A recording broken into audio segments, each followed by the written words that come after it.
साथीहरू हजुरहरू मोमोको अचार कसरी बनाएपछि मोमो रोस्टसँग खाने अचार म आज हजुरहरूलाई मेरो आफ्नो आइडिया सेयर गर्छु है त। यो भटमास फुट्दै मैले थोरै मेथी राखेँ,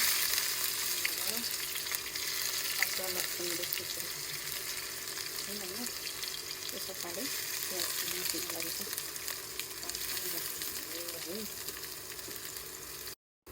प्याज हल्का ब्राउन भइसकेको छ।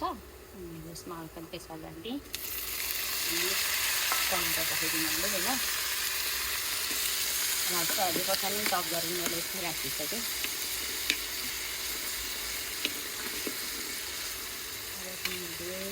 नुन राखिदिन्छु, आफ्नो तरिका हुन्छ होइन। मैले चाहिँ यसरी बनाउँछु, अब हजुरहरू कसरी बनाइदिन्छ सेयर गर्छु न। कसैको सजिलो कस्तो मिठो पनि त हुनुहुन्छ होइन। अब साथै मैले आज एकदम टिम्बुर भनेपछि जेमा पनि लगाइदिइहाल्छु कि त्यो बानी हुँदो रहेछ है। केही समयको लागि पकाउनलाई मैले छोड्ने पाकेर रेडी भइसकेको छ। यसलाई चाहिँ म मिक्सीको बट्टामा राख्छु होइन।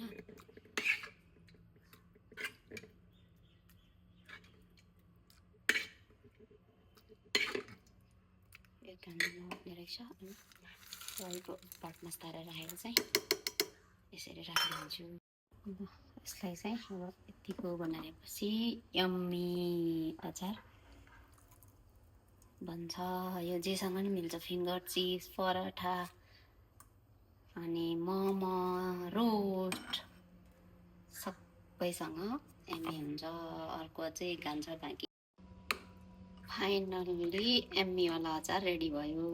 ल है साथीहरू, सजिलो तरिका कसलाई आउँछ सजिलो तरिकाहरू आफ्नो तरिका राख्यो अनि सजिलो लागेकाहरू चाहिँ सबैले फलो गर्ने हो कि।